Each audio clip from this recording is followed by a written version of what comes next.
Good evening and welcome to the show. Before I, before I get into the show, do want to tell you a very quick story about how today panned out. Obviously, I was here live at 10 a.m. this morning, and then I went live at 3:30. Yeah, we'll come to that in just a moment. Between 10 o'clock and 3:30, I thought I had time to go to the hospital to visit my father-in-law. Got very, very tight, but got back in time. I was back in the office at 3:23, still had my coat on when the 3:30 rolled around, pressed the go live button, and was told I had a half-hour wait. So all of that running around for nothing, basically. However, once it started, an absolute extravaganza from the fine folks at Volvo. Clearly pulled out all the stops, not just on the machines, but on the launch production as well. If you get a chance, it's over on the Volvo Construction Equipment YouTube channel. It's also on Demolition News over on YouTube as well.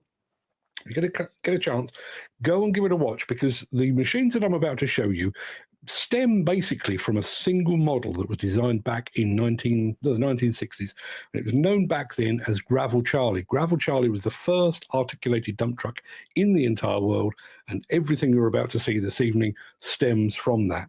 They managed to find one of the guys that actually worked on the creation of Gravel Charlie. I don't know how old the guy was, but he clearly had his wits about him, but they speak to him. In addition to that, you can also see Melke Jernberg, who is the president of Volvo Construction Equipment, taking one of the new ADTs for a drive as well. So if you would like to go and see that, I don't have that footage, but it is available on YouTube, Volvo Construction Equipment, or the Demolition News website. Go on our YouTube channel, go and have a look. We'll get it started in a moment, but the chat has just lit up. Good evening, Mark. Good evening, guys. Thank you very much indeed for being here, Gary. Loving the new 50-tonner. Yeah, looking very smart indeed. And Mark Whiting is here. Evening all. I don't know why those comments are looking like that. That's not the normal look at all. They normally look like that, don't they? That's much better, much better. But yes, thank you very much indeed for that, chaps. I know a lot of people have already seen the machine, so I'm going to crack straight on with it. We actually played this one as an intro, but I'm going to play it again because this keys us in quite nicely to the show. So this is what it's all about.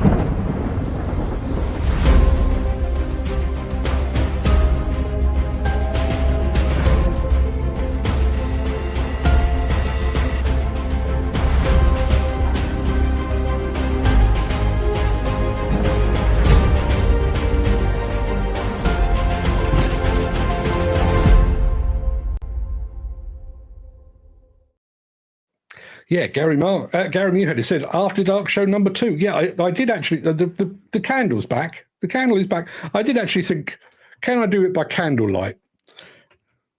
I think probably not. It's a bit too dark for that. So you'll have to do with the fancy schmancy lighting.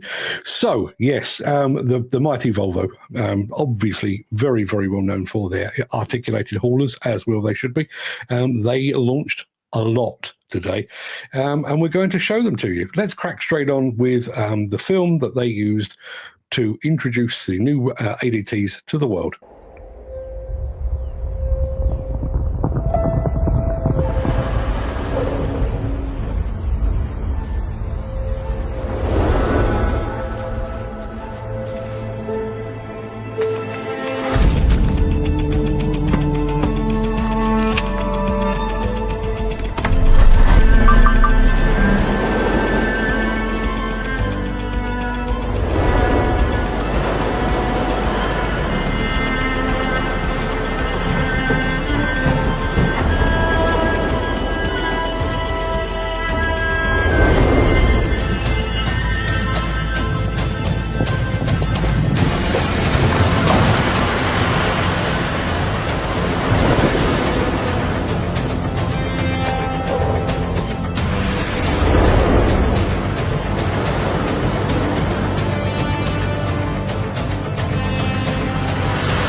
Yeah, Made for the Wild. Fantastic film, fantastic looking machines.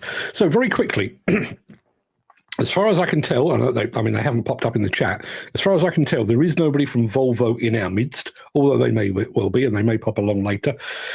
I've got a copy of the press release relating to these new trucks. So if you have any questions, please feel free to ask. I can't guarantee that I'll be able to answer them because I've only got a press release. I don't have specification details or anything like that, but I do have a press release here. So if you do have any answers, any questions rather, please ask and I'll do my level best to answer them. So you've just seen a glimpse of the machines. It is now time to do our first exclusive interview. Just to fill you in, obviously I'm not in Sweden, I'm here in the UK. The UK press have been there today. They're probably on a plane on the way back now, which means I'm probably going to beat them to the punch. I know a few people have put a few clips up, but I'm going to beat them to the punch with some interviews coming up right now. Gary Muirhead says, I've always said it and stand by it. Volvo dump trucks and construction are the best that money can buy, the Rolls Royce of our industry. Funnily enough, Gary, you and I are in agreement on that. One of the things I did ask, and I can't remember whether I asked our first bunch of guests or whether I asked Bill Law, who will be our final guest of the evening, how do you go about taking a product that is already the high watermark for the Arctic industry? You know, the Volvo dump truck is the one to beat. How do you take that and say, yeah, we're going to make that better? And yet they have. So anyway, I need to drag this off my hard drive because these files are quite large. So bear with me for a second, and I'll get those up right now. Let me have a look. I think this is the one I want here. No, it's not. It's this one. Bear with me 1 second. Just seeing the machines, they look fantastic. But, you know, quickly, take me through the range. What is the new range of Volvo Arctic? New for us is that we will now be offering 7 new best-in-class machines. It will cover from A25 up to A60, whereof the A50 will be a completely new size class for us at Volvo. And we have made a lot of new things in those machines. To mention something, how we are enabling the A50 is that we have reinforced the load carrying structure. We have reinforced the axles. We are using the full suspension system, and we are now introducing a new Volvo developed transmission. And this all in all gives us machines that are more productive than before. And for the bigger machines, we're also having a significant fuel efficiency improvement. Obviously, very exciting to see that there's a brand new model, the A50. What was the thinking behind the introduction of a new model? Yeah, the thing with the A50 is that we see a slight shift in the market where the customer, they require bigger and bigger machines. So therefore, we are putting us in that segment here and now with the A50 machine. One of the things that intrigued me with this is you've gone for an in-house built transmission on the new trucks. Obviously, I mean, there are some very good transmissions out there, ZF, for example. What's made Volvo go back to the drawing board and come up with its own transmission?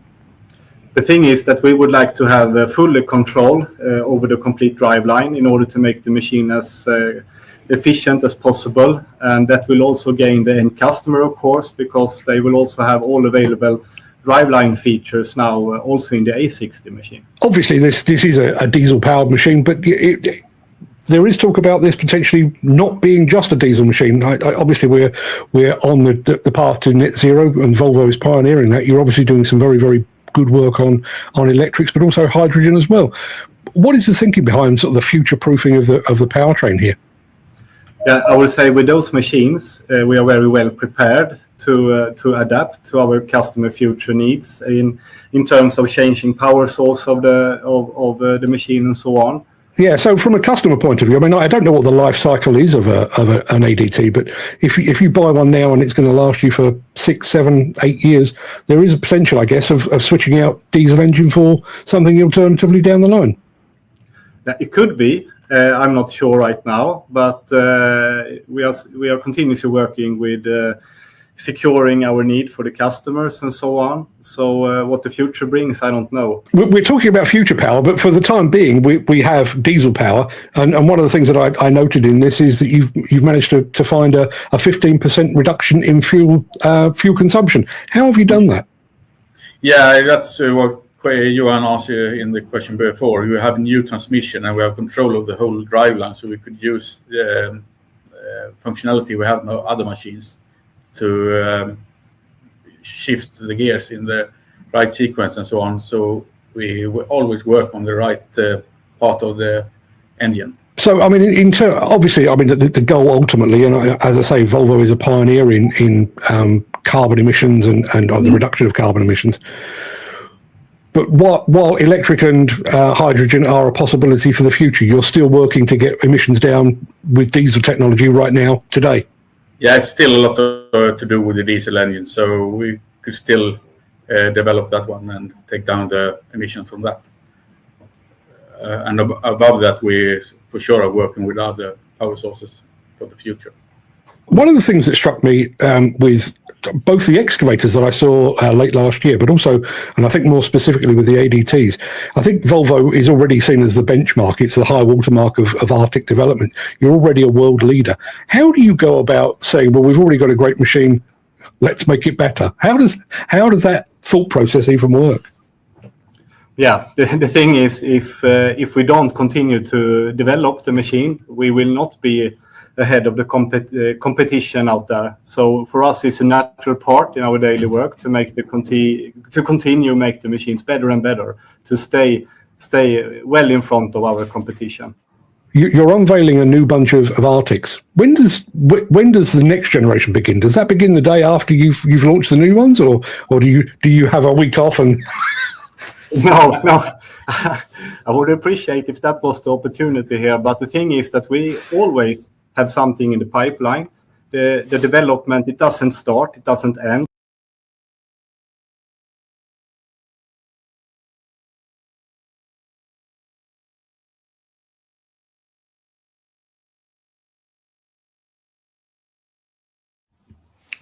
Not sure what's happened there. We appear to have frozen. Let me try it again. Is that going to free itself up? Doesn't look like it. Okay, well, I'll be uploading that after the show anyway. So I'm going to go over to the chat here. We've got from Gary Muirhead. I think I may be the problem here, actually. I love the fact that Volvo has made a massive investment in Scotland, which is obviously where Gary is from, and the Newhouse factory just outside Glasgow on the production of the rigid dump truck range. Well done, Volvo. Yeah, I didn't realise they were built in Scotland. It's quite a hub for dump trucks up in Scotland, what with Rockback as well. Yeah, awesome. So yes, what else do I have to show you?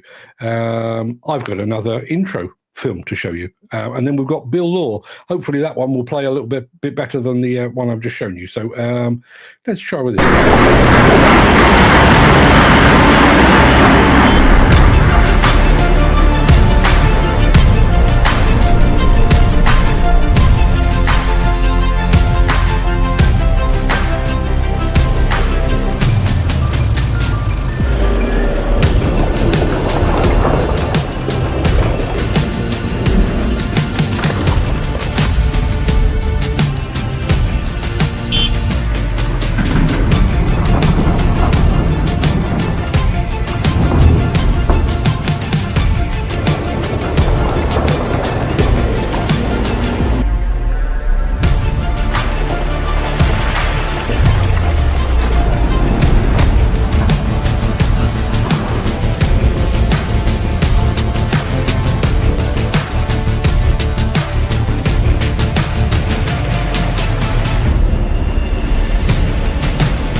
Now, you can tell that Gary Muirhead is an avid viewer of all things Volvo because he has asked a question. And his question is this: are any of these trucks being made out of fossil-free steel?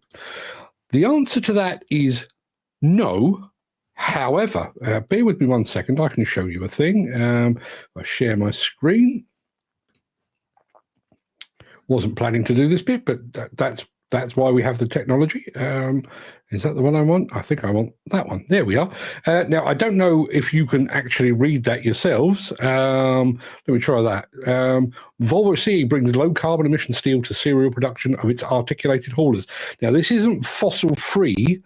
However, as part of its efforts to reduce carbon emissions across every area of its business, Volvo CE is now, for the first time, implementing low carbon emission steel into serial production of all its articulated haulers. The announcement was made as part of the company's biggest ever articulated hauler launch to date, delivering a new range that helps customers reduce emissions through improved product carbon emission footprint, enhanced fuel efficiency, and smart solutions. And it goes on. Volvo CE is taking the next step on its sustainability journey, part of the company's holistic approach to ongoing carbon emission reduction, addressing both the machine's operation and the materials it's made from. With steel being a major component of its in its products, the gradual shift will be contributing to Volvo CE's ambition to reach net zero greenhouse gas emissions by 2040. So what they've actually done, and I'm just looking for the exact description here.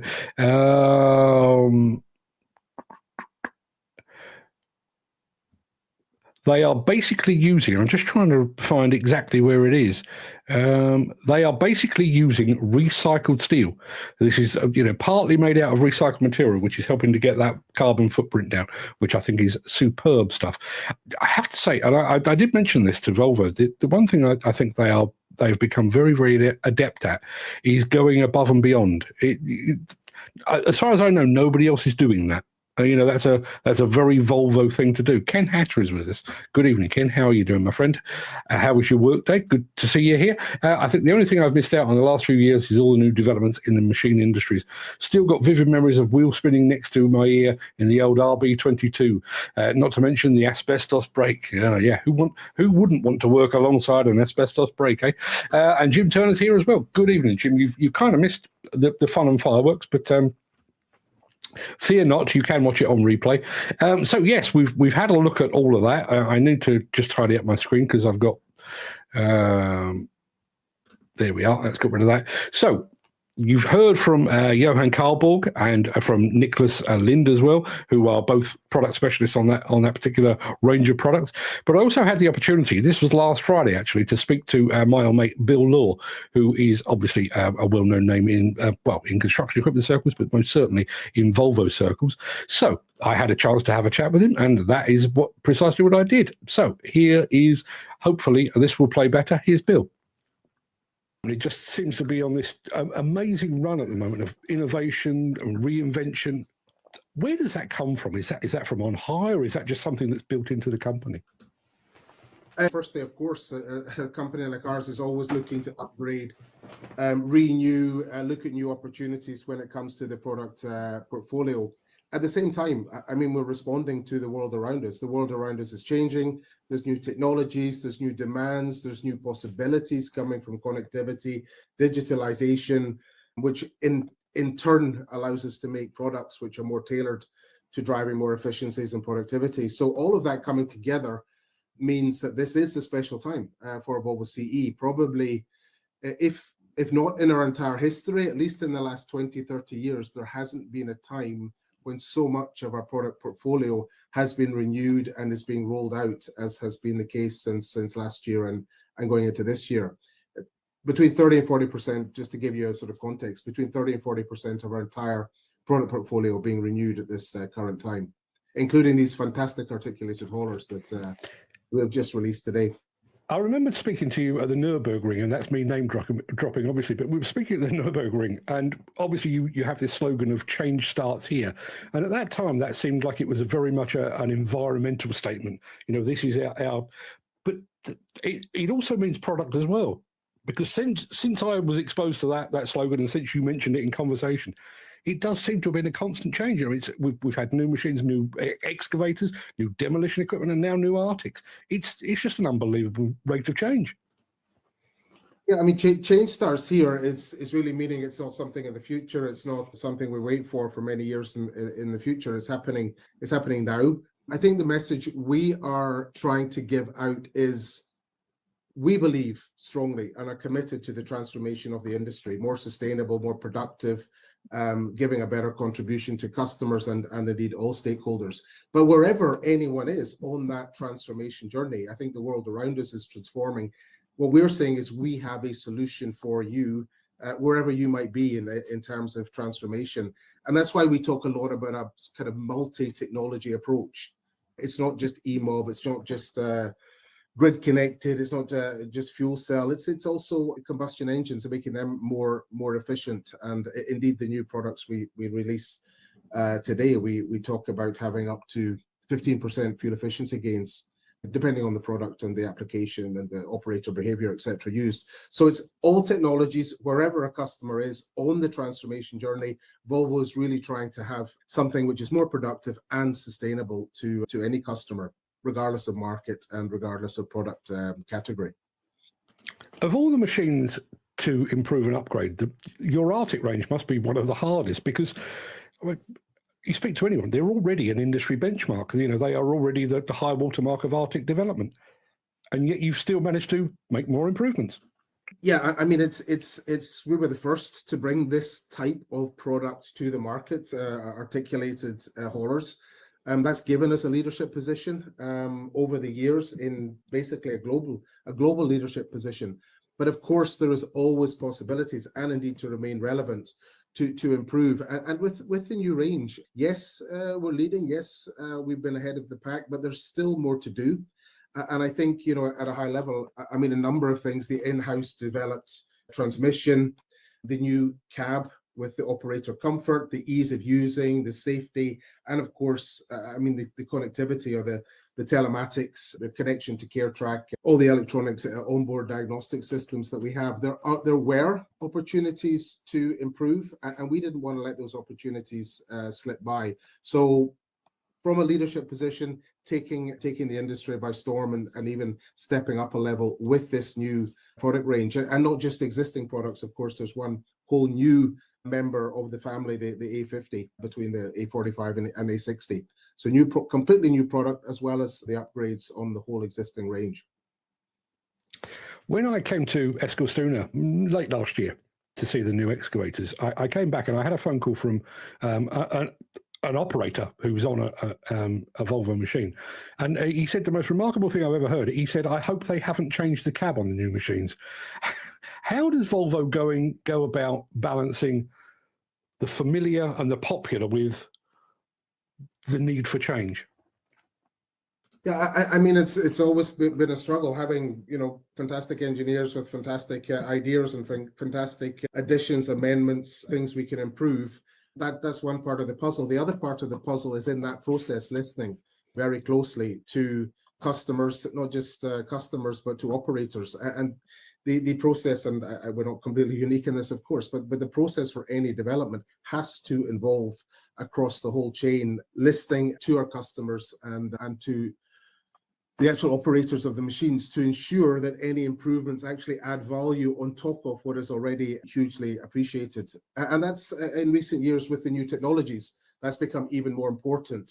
And, you know, we have slightly amended some of our product rollouts where to have limited customer pilots, testing on the market, really understanding changes make or add value, what things can we adjust and amend before we do a full launch. So it's really coming out of both ways, having the skilled, competent, talented people, understanding new technologies, existing technologies, but at the same time coming from the customer feedback first and the operator feedback. And hopefully that's why the customer you talked about will find that what he loved or she loved in current products remains, but there's things on top which through our testing process has resulted in even more improvements.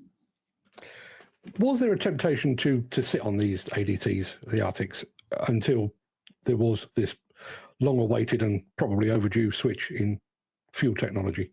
Because, I mean, obviously, you know, you have the capabilities in electric. You're probably a long way down the line with hydrogen. Is there not a temptation to just hold fire? I think that the transformation to a fully sustainable carbon neutral future, that's a we are fully committed to.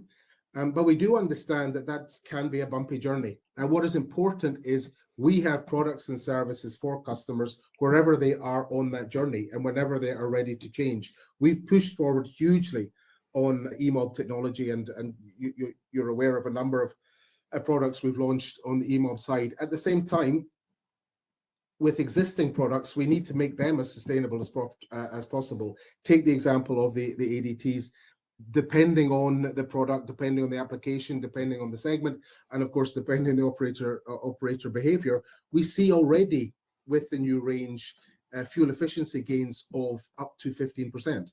This, of course, is fantastic for the bottom line of any operating business, giving customer success, but also contributes significantly to sustainability as well. So you have that side of it. In the new range, of course, we look beyond, simply the propulsion system, the tailpipe, if you like, but also the whole circular approach of how products are built. We have introduced with the new range low carbon emission steel, sort of made from recycled materials and produced from fossil-free electricity and biogas, and that's in serial production as part of the contribution to making products more sustainable. So, as I say, it's making the sustainability journey both in the long term, but also in the short term, what we can do today and how we can meet customer needs today to help them meet their sustainability objectives. So we want to have all bases covered in that respect.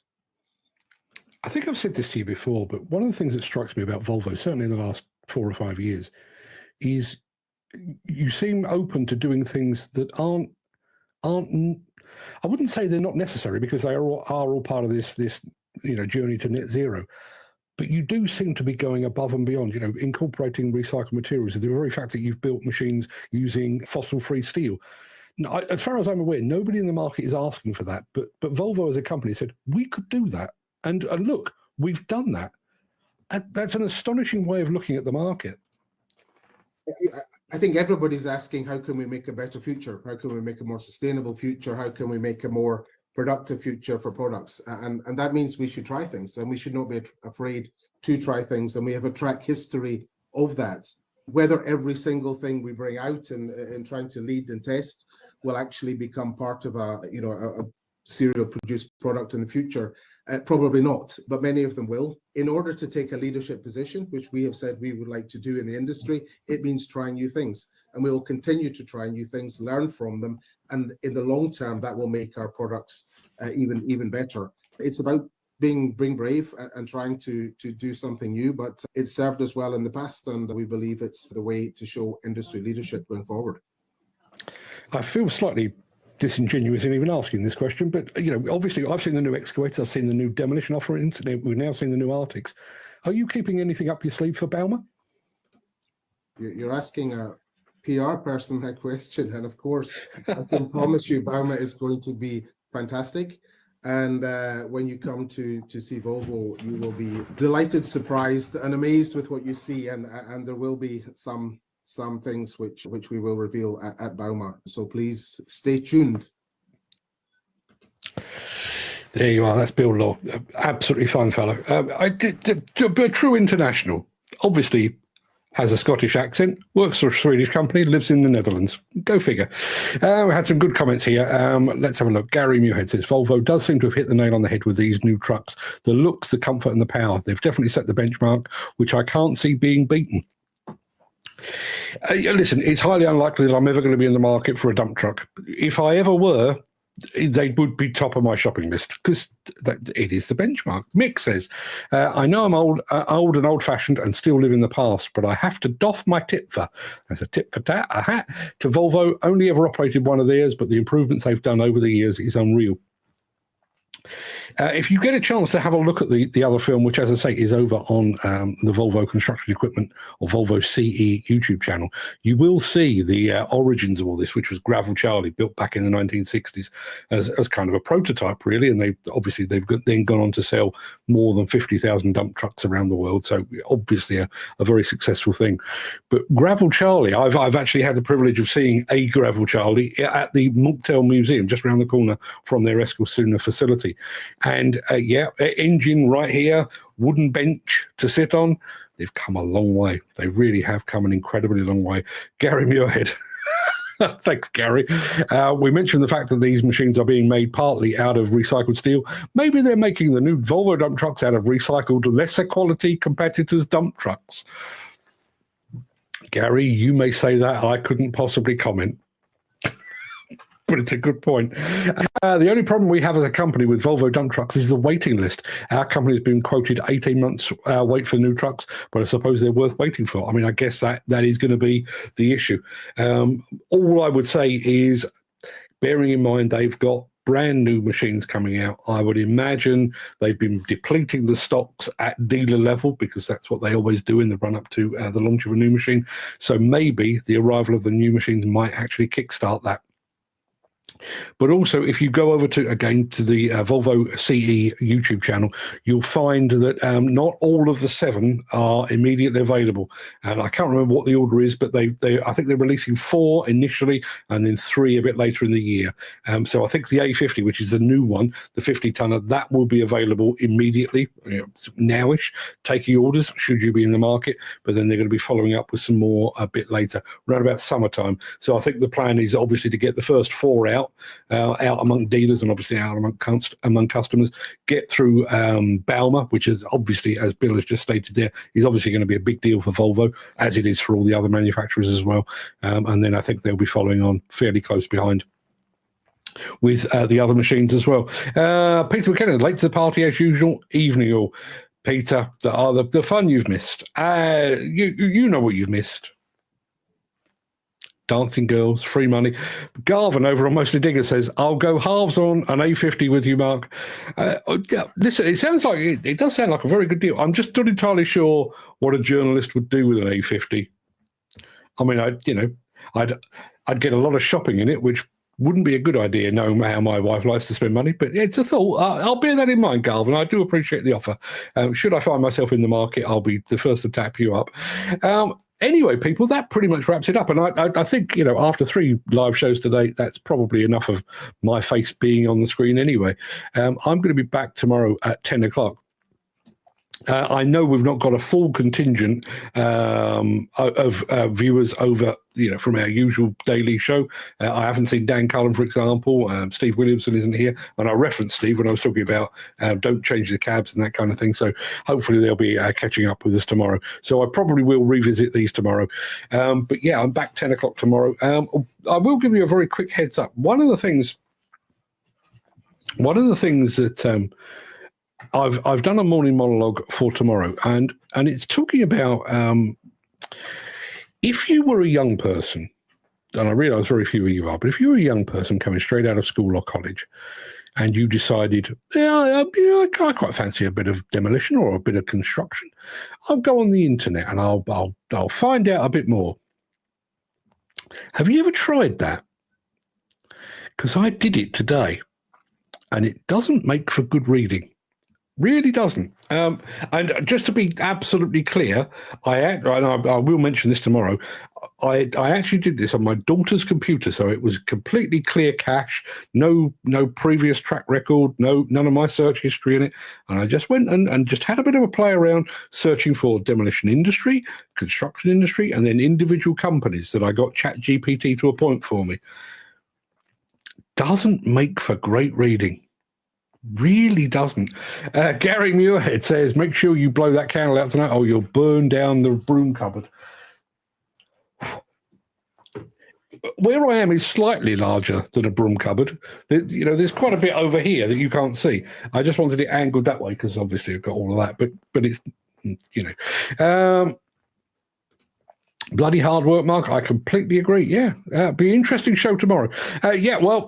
We will do our best. As I say, I found it a bit depressing, if I'm being completely honest. And I don't want to give too much away because obviously I want to do it tomorrow. But one of the things that struck me, if you are, let's say you're 15 and you're about to sit your exams, or maybe you're 17, you've come out of full-time education, maybe you're 18 because you've come out of college or further education, whatever it might be, you're at the point of doing that. Now, there is every possibility, and I've been to the skill show, so this is actually how it works. There's every possibility that if you if you want to find out about these things, you fire up your laptop and you've got your mum or your dad sat at the side of you, and you say, I quite fancy this demolition game. That looks like a bit of a hoot.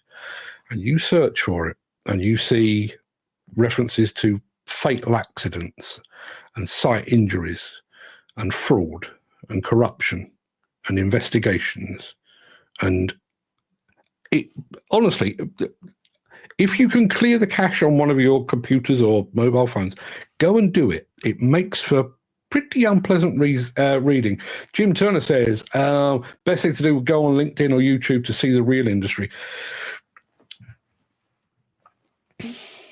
YouTube, yes.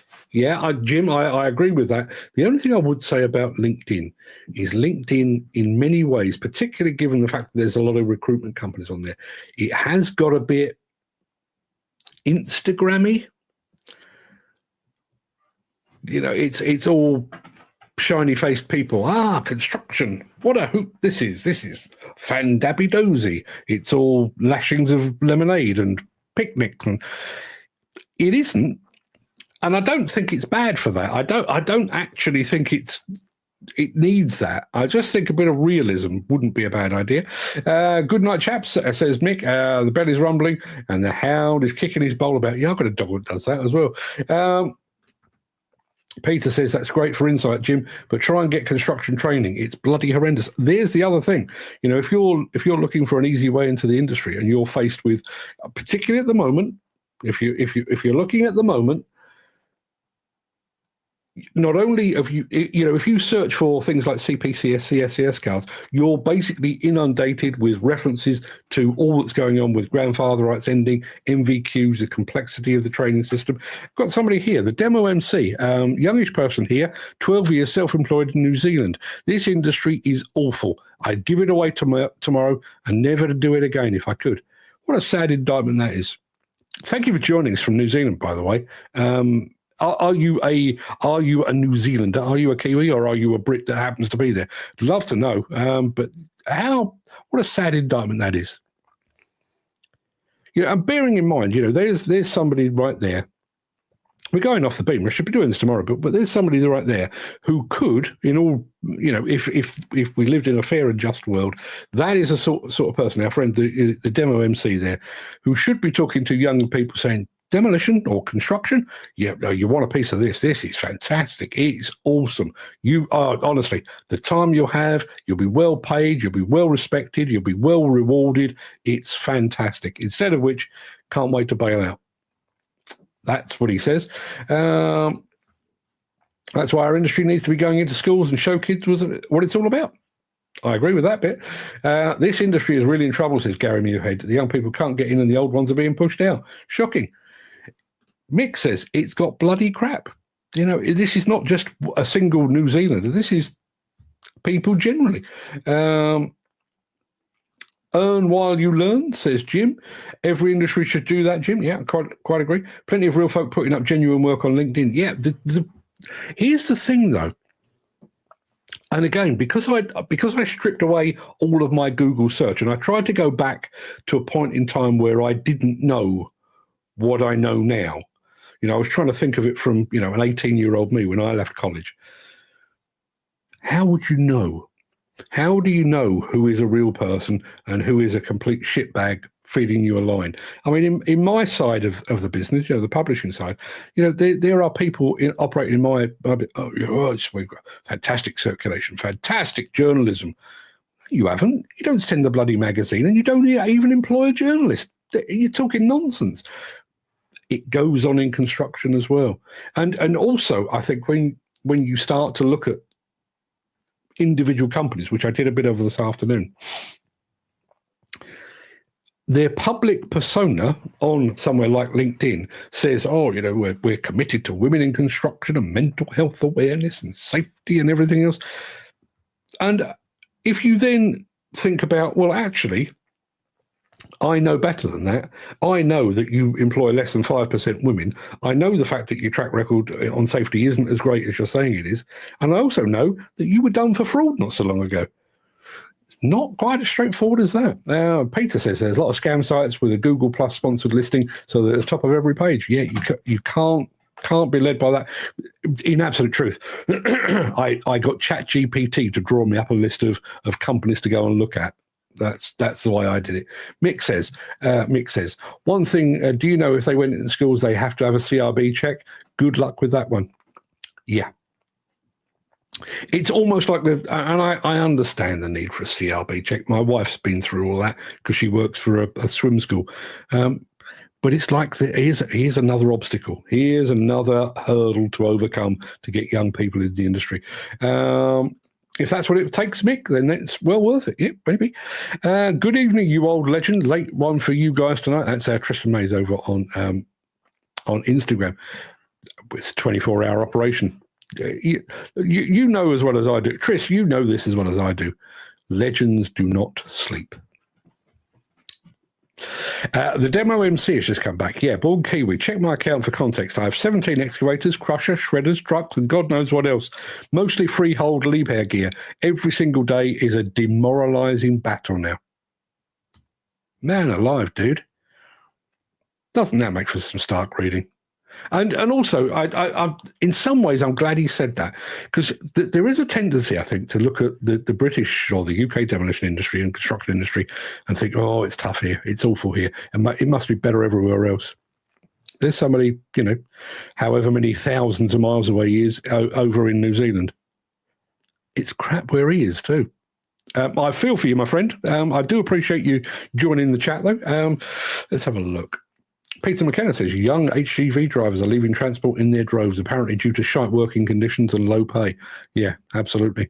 Kristen Mays has just said, give the demo MC a cuddle. Somebody give the demo MC a cuddle. It's quite a long way to go for a cuddle, but hey, I'm game.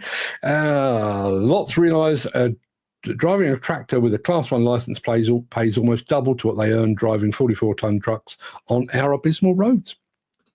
Nick says, I agree, Jim, but if I'm honest, I know 90% of demo blokes have records. Yeah. 90% sounds quite high. But, Jim says, I'd give everyone a CRB check if I was an employer. It does make you wonder, doesn't it? Our friend Demo MC, I'd like a cuddle if anyone's offering. Well, here's a warm hug from the other side of the planet. What, even the bosses? Yeah, Peter, they are the worst, says Mick. Jim says, plenty of bosses and contract managers have done time. I've worked for a few. Yeah, they do. They do, and they have. Anywho, people, I think that'll probably do us. As always, thoroughly enjoyed your company. I will be back 10 o'clock in the morning. That's 10 o'clock UK time, not Kiwi time. Demo MC, I don't know your real name, but my friend, I really hope things pick up for you. Hope your life improves. Peter McKenna says, there you are, a cuddle for everyone that wants it. Mark can't see it. I know he's put up an emoji that I can't see here, but I will get it later. But yeah, thank you very much indeed for that. Mick says, that's it, Jim. I was going to ask for a bit of part-time with you, so we'll give it a miss. Oh, well, it was a good idea while it lasted. Everybody, back again at 10 o'clock tomorrow. Thank you for your company. I'm starving. Had a bacon sarnie, feels like days ago now, so I'm absolutely starving. So I'm going to love you and leave you. I'll be back 10 o'clock tomorrow for more of the same. And we may actually play a little bit more of the Volvo stuff if I can find something new to show you. And Peter McKenna is actually saying Andy's Man Club. He always does that when we mention mental health, which I don't think is a bad idea. I don't know if they are operating down in New Zealand, but if they are, Andy's Man Club, recommended to you, my friend. And Ken Hatcher says, good night. Good night indeed. And Jim Turner, it would depend on what folk have done. Well, it does, but does a criminal record not have an impact on a CRB check anyway? And I don't actually know what the score is there, but I think it does. And Peter McKenna says, night all. I'm going with Peter. Night all. See you tomorrow.